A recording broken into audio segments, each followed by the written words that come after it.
It's my impression that series creators David Lynch and Mark Frost consciously or unconsciously used symbolic imagery and themes that resonate with esoteric mythology and teachings found within various ancient philosophical traditions, religions, mystery cults, and magical belief systems, as well as the mystic explorations of depth psychologist C.G. Jung.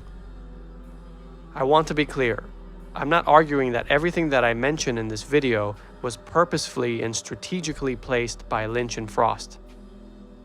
I think Lynch, who has been altering his state of consciousness on a regular basis for 30 years, and Frost, who is influenced by Jungian depth psychology, have created a work of art that taps into and echoes ancient esoteric traditions. I'll be walking through how I believe that Twin Peaks: The Return can be understood as a prophetic work.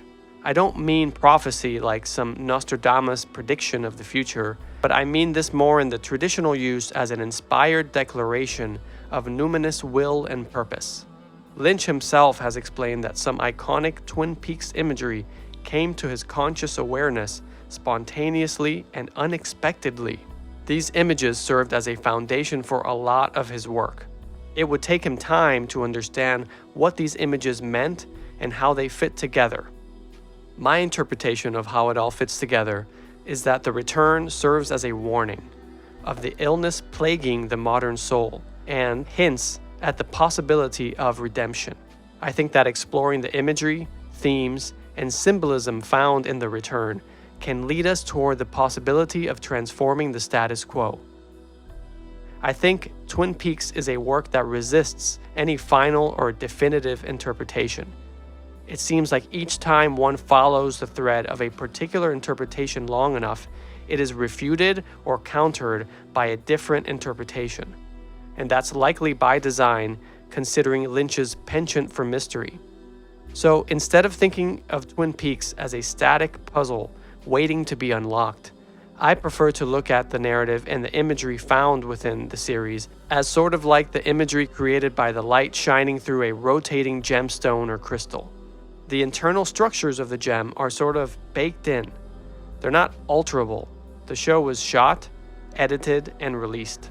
But as one rotates the gem, shining our light of attention through it from various angles, the images formed are distinct from each other in many ways. But these images are part of a deeply interrelated and interdependent whole. At one angle of the Twin Peaks crystal, we experience Laura Palmer's journey as she endures horrendous abuse and neglect at the very hands of the people meant to love her and protect her. We see a promising young woman becoming increasingly untethered to consensus reality, placing herself in toxic and dangerous situations until she reaches a violent, tragic end. Sheryl Lee was amazing in the role. Many survivors of abuse and trauma have come to relate to Laura's story in deeply personal ways. The ideas I'm about to engage in can likely be criticized as being dismissive and hence diminishing Laura's story. But my intentions here are quite the opposite. Laura's tale as an individual, as a character who lived and died, is a critically important narrative within Twin Peaks. This discussion of her in a different context isn't in any way meant to limit or relegate her to some symbolic abstraction or a facet of Cooper's mind. Lynch himself warns against generalizing that a woman or a man in his work represents all women or all men. For him, it's important to carefully look at the specific journey a character is on as we find an interpretation that rings true to us. Laura's journey has led me to some conclusions. So I hope that if I communicate these ideas successfully, we can arrive at an interpretation of Twin Peaks which adds additional dimension to Laura's story. It's possible to see Laura Palmer from different angles of the crystal rotation and to find different aspects of Laura that are somewhat distinct yet intimately interrelated to each other. You don't have to look far into Twin Peaks lore to stumble upon Lynch talking about his love for Laura Palmer. He's stated publicly how important Laura Palmer is to him and how she served as an inspiration. It seems to me that Lynch uses Laura's image and her plight as a way to impart a message that's not immediately obvious when one is attempting to follow the obscure plot of the series. Lynch strategically uses this photo of Laura Palmer throughout Twin Peaks. It's an iconic image for fans of the series. It is used within the narrative and outside of the narrative. It is used in several important scenes. It is used during the ending credits of many episodes in the original series run. It is used during the intro credits of each episode of The Return. It is used in promotional materials. I believe this image is the key to a more esoteric understanding of Laura Palmer's role within the Twin Peaks universe. From a different angle of the crystal, one can view Laura as representing the collective soul of Twin Peaks and the world as a whole. It seems pretty clear to me that the work of psychologist C.G. Jung is important for understanding a lot of what's going on in Twin Peaks. Twin Peaks co-creator Mark Frost has cited Jung as a major influence, and while David Lynch didn't have a positive experience in therapy, he does very much value dream logic, which Freud and Jung noted as an incredibly powerful mode of understanding. This quote by Jung about working with and elaborating the inner images streaming from his unconscious mind is very much in line with Lynch's approach to catching and working with what he calls little and big idea fish. The challenges that Cooper faces during his journey deep into the world of the unconscious mind, the Black Lodge, can be succinctly summarized by Jung. The darkness which clings to every personality is the door into the unconscious and the gateway of dreams, from which those two twilight figures, the shadow and the anima, step into our nightly visions. The first figure that Cooper needed to address, the first of two birds, was the shadow. Right from the beginning of the original series, the duality of light and dark played a central role. On one hand, the town of Twin Peaks was an idyllic place. Cooper repeatedly sang its praises and was considering buying property there.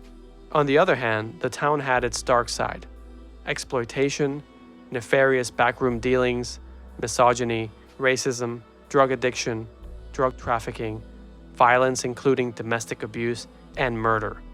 These dark aspects of the show have often been associated with Jungian shadow work.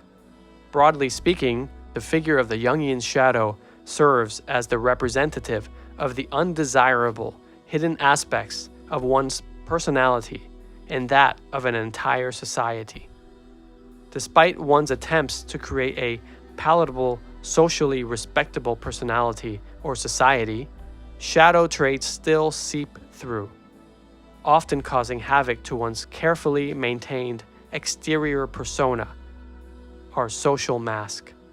The first episode of The Return includes a performance of a song titled Shadow by the Chromatics, seemingly acknowledging this dynamic. Jung advocated for people to grow their awareness of the shadow lurking behind their carefully constructed social persona. For Jungians, shadow work is an important step in the process of healing he called individuation. But shadow work is often reduced to simplistic cliches, and it's definitely not the only step in individuation. The way I see it, contemporary proponents of Jung's work often have an inappropriate focus on shadow work. Sometimes there's almost an obsession with the idea of a hidden evil monster inside oneself. In my view, Jung's explorations went beyond such simplistic notions. It got pretty weird. His work entered the realm of the esoteric and mystical. Towards the end of his life, he tapped into ancient modalities of healing, pulling from various traditions, translating them into modern, more secular psychological language. And it seems to me that some of these traditions resonate really well with Twin Peaks: The Return. Jung's esoteric work involved using altered states of awareness to engage with entities seemingly located within the unconscious mind. And an entity that Jung called the anima was of the utmost importance. The idea is that one's relationship to the anima can serve as a key that opens the door to healing oneself, society at large, and, on a more mystical level, healing the manifest universe. Having faced his shadow, Cooper turns his attention to the anima, the second bird. The Return can be interpreted as showing us how Cooper gets this relationship with the anima wrong, and the consequences that result from this. Laura Palmer serves as a multifaceted representation of the anima within the narrative of Twin Peaks. Before I go on, I want to address some baggage that comes with the term anima. If you look into the term Jungian anima, it's highly likely you'll find material related to gender identity. You'll learn that the Jungian anima is the woman inside the man's psyche, and its counterpart, the Jungian animus, is the man inside the woman's psyche. You'll likely find lots of material on how personal relationships between men and women are affected by these psychic figures within one's mind. This is classic relationship self-help material. Much of this material is overly simplistic, outdated, and often embarrassing. It's hard to dispute that Jung's writing about the anima includes some outdated, unhelpful, and at times offensive ideas and implications about gender and gender roles. Jung's exploration of the anima, animus, the quote feminine and masculine, at times either directly or indirectly touch on misogynistic and homophobic tropes, and it's good to see some modern Jungians confront this head-on. Upon closer examination of Jung's work, and that of his protege Marie-Louise von Franz, one can see that there's much more to the Jungian anima. To Jung, certain aspects of one's unconscious mind behaves according to consistent patterns, and through emotions and one's faculty of imagination, they can be experienced as autonomous entities. The anima is said to be traditionally represented by a woman within dreams, visions, religious mythology, fairy tales, and the creative arts, although there are also other relatively well-known representations commonly associated with the anima, like cats. The anima is actually an important figure for people of all gender identities to engage with. That is because the figure of the anima can be experienced as a source of qualities traditionally referred to as feminine within the unconscious mind.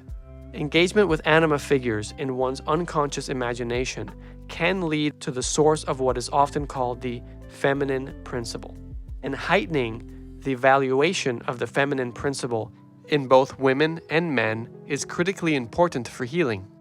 Some qualities of the feminine principle are intuition, inspiration, nurturing, receptivity, sensuality, the valuing of relationships and collaboration over individualism and competition, the use of silence and passivity, patience, reconciliation over recrimination, softness over rigidity. In this day and age, we've all been acculturated in one way or another to repress the feminine principle. The way I see it, the Jungian anima figure only seems gendered because for thousands of years, powerful, influential human cultures have taught that these qualities are exclusively the purview of women.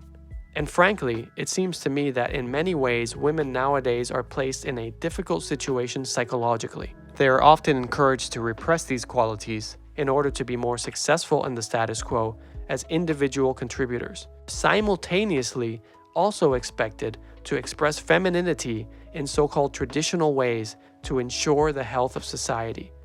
Sometimes it's almost like they're expected to make this switch on command. I actually much prefer to use Chinese terms yin and yang when discussing the idea of feminine and masculine principles. Yin stands for what many refer to as the feminine principle, and in some contexts, the Jungian anima. Yang stands for what many refer to as the masculine principle, in some contexts, the Jungian animus. But for the purposes of this video, I'll continue to use the term the feminine, even though it has a lot of baggage. I choose to do so because of all the well-worn, basically cliched feminine anima representations that David Lynch likes to use in a lot of his work.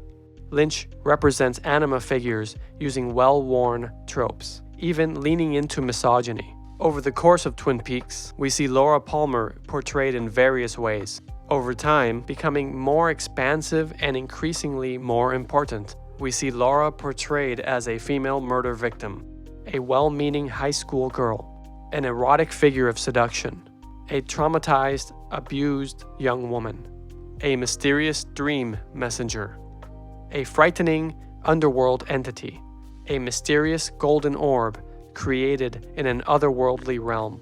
These are all varied but fairly standard anima representations one finds in Jungian studies. One obvious use of Laura's image as a cliched anima representation is Cooper's encounter deep in the Black Lodge. I think this is the kind of encounter that some reactionary armchair Jungians would probably relate to the most. She's a frightful, dark, female entity. A fairly straightforward Jungian reading of the scene tells us that Cooper is encountering the anima at the level of his personal unconscious mind. She displays herself by alternating between representations of women that Cooper cares for. It's often the case that a figure in a dream will swap out its representative image for another mid-dream or mutate itself into various representations which merge together. The unconscious is like a landscape in the moonlight. All its contents are vague and melt into each other, and we can never know for sure where anything begins and ends. The anima encounter in the Black Lodge terrified Cooper, but my take is that this terrifying encounter isn't happening because she's a monster. It's happening because of Cooper's deep-seated guilt and his inability to face that guilt. These are images of women Cooper feels he has failed in some way. But there is another, more expansive understanding of the anima to consider. The Latin word anima literally means breath, life force, which by the way is fairly close to the term prana in some Hindu traditions. But more relevant here is the Latin word anima is basically synonymous with soul and the principle of life. According to Jung, one can encounter the soul in one's personal unconscious mind as a feminine anima entity. In the Red Book, Jung documented encounters with several seemingly autonomous entities within his psyche, using a technique called active imagination. One of these figures was Salome, a biblical figure presented in a disheveled fashion.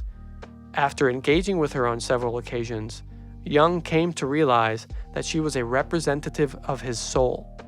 Jung referred to the soul as a feminine entity and noted that the soul is very hard to find and comprehend. The soul was a living thing in man, that which lives of itself and causes life, and its essential characteristic is to animate and be animated. The soul represents the life principle.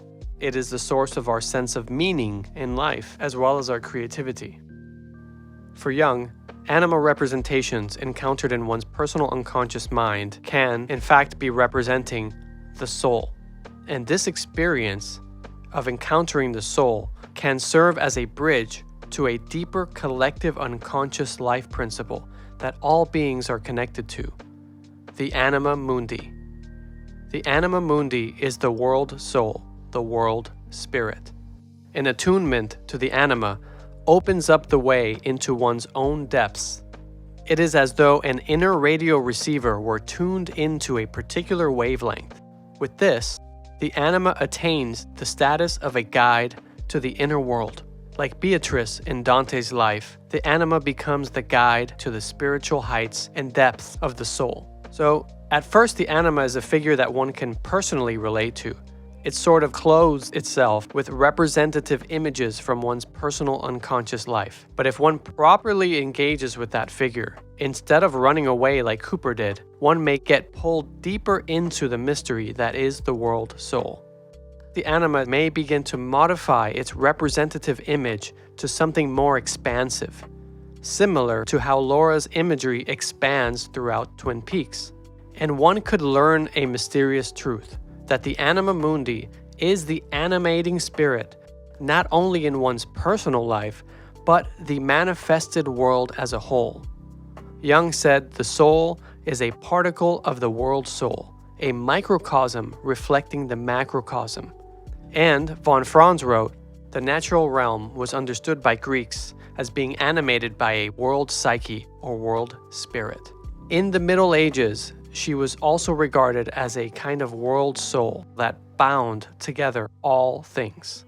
The anima mundi is the psychological, feminine principle experienced by a human being as a divine entity. The anima mundi has been encountered throughout the ages as a goddess. Human beings have been having contact experiences with the anima mundi for millennia. She's had countless names in countless traditions. I could go on and on digging up examples of ritual goddess worship back into prehistory, but instead I'll focus on the bigger picture. One way to wrap one's head around the concept of the anima mundi is to think of the commonly used term Mother Nature. Many now call her Gaia, named after an ancient Greek goddess of the earth. In this vein, you can understand her kind of like the nature goddess portrayed in the first Avatar film. But I'm not just talking ecology. This is not just about the Earth's intelligent living system. The anima mundi is more expansive than that. She can be understood as the very fabric of all forms, everything you encounter as a human being, including the very body you are sensing right now, the eyes you are looking through, the ears you are hearing with. To Jung, the soul is intangibly interwoven with the world and with matter. For those of you red pillars, you could probably call her the matrix, the material, the energy that provides form to matter. She is like the Force as portrayed in the first Star Wars trilogy. In some Chinese traditions, you can find the idea of a unified transcendental power splitting into 10,000 things. This is her multiplicity. She is a unity behind all of the phenomenon we can observe in the world, refracted in different images. In some Hindu and Buddhist traditions, she is referred to as the illusory Maya, a word that is also related to the word mother. The very word philosophy comes from the term love of wisdom. But this wasn't the secular concept of wisdom as we have it today. This was wisdom, often personified as Sophia, an intelligent, divine, feminine force.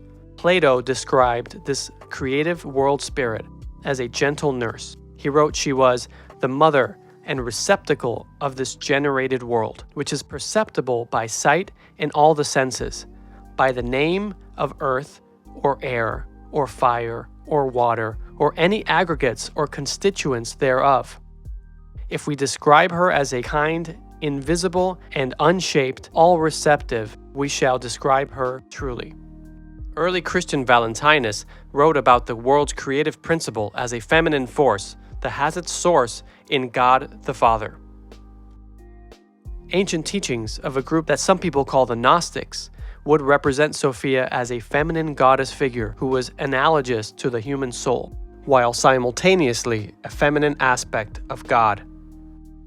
Von Franz described how the anima mundi was believed to eternally renew herself, pouring herself forth from the beginning of the world, generation after generation.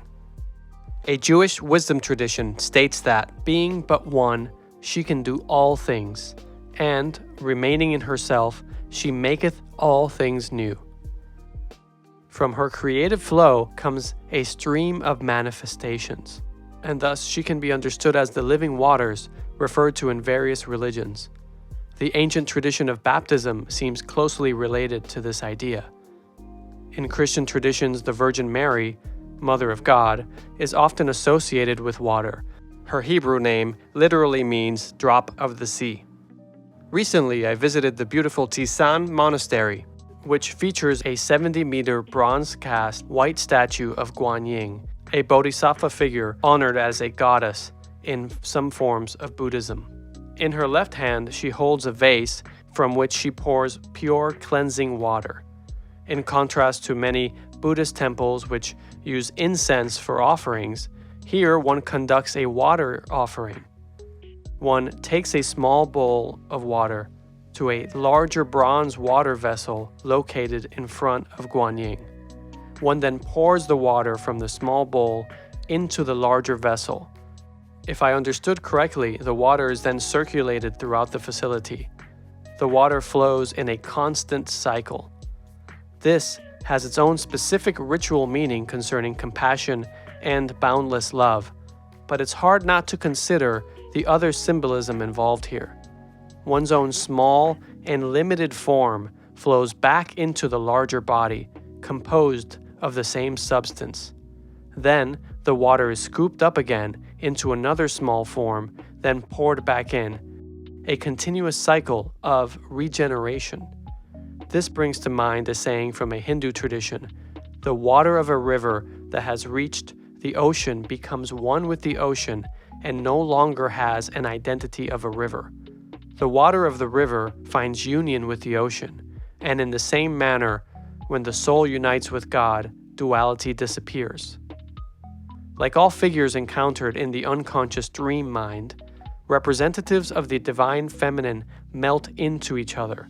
For example, in Hindu traditions, there are countless goddesses, yet they can sometimes be understood as reflections of one core divine feminine principle in the universe.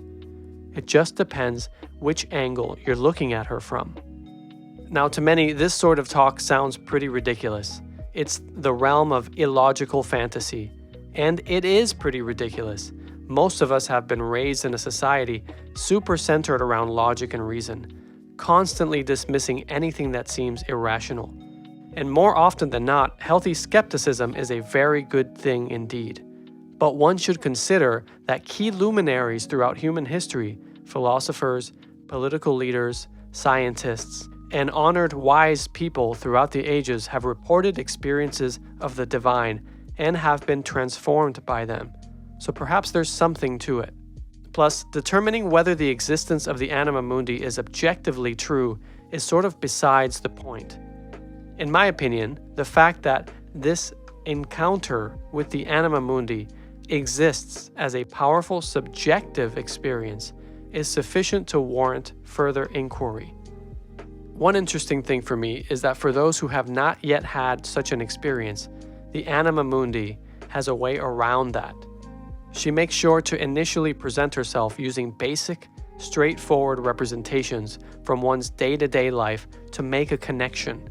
She shows up in night dreams, daydreams, non-logical intuitions, and creative works of art like The Return. In addition to Laura Palmer's powerfully moving personal narrative, Lynch seems to use her image as a representation of the anima mundi, the divine feminine world soul. And this isn't a first. For example, Lynch used dual anima imagery in Eraserhead, which included both a cliché anima seductress figure as well as a representation of the divine feminine. Throughout the series, Lynch uses Laura's image to portray the anima mundi at various times, sometimes subtle, sometimes more obvious. I'll walk through some examples that got me thinking about this. Let's start with the subtle. Dale Cooper has an intuition about Laura before knowing who she is and before her murder. Intuition and inspiration are closely related to the feminine principle, and often the first way people consciously tap into the anima mundi. Rationality and logic, the supposed underpinnings of our so-called Western philosophical tradition, aren't as important as they initially seem once one taps into the feminine principle's intuitive way of knowing. This theme is very much in line with Lynch's personal interests. Lynch himself has written about the importance of intuition. He feels his way through life, using his intellect to refine and execute on the intuitions and ideas that come to him spontaneously. He often mentions the importance of setting aside the critical mind in order to tap into intuition and creativity. Lynch's meditation practices are tied to the concept of cultivating the receptive principle of yin in oneself. I'd also argue that Cooper using acausal events, like the rock throwing scene in Season 1, are some initial indications that Cooper is actively opening up a channel to the intuitive anima mundi within. Laura's well-known high school homecoming photo is transposed over the opening sequence of each episode of Twin Peaks: The Return. Even though her murder investigation is no longer at the center of the show's mystery, we see her image is superimposed over the misty opening bird's eye view. The image then transitions into the town's waterfall, flowing in full force. This struck me as intimately connecting Laura's image to the living waters of the anima mundi, the flowing waters creating our manifest world. Our beloved log lady speaks cryptically in the fashion of a classic Greek oracle. In an episode introduction written by Lynch, the log lady implores us to let nature guide us. She says the following: "Nature is the great teacher. Who is the principal? Sometimes jokes are welcome, like the one about the kid who said, "I enjoyed school, it was just the principle of the thing." At first this seems pretty obscure.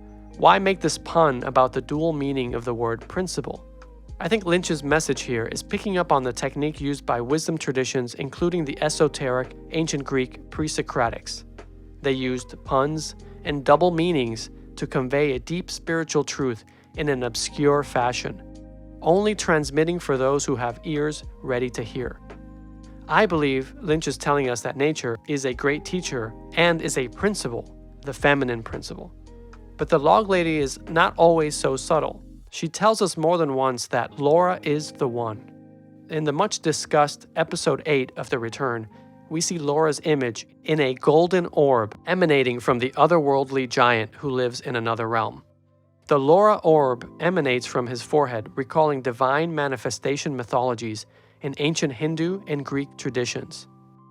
This is imagery closely associated with the goddess Guan Yin in some Buddhist traditions.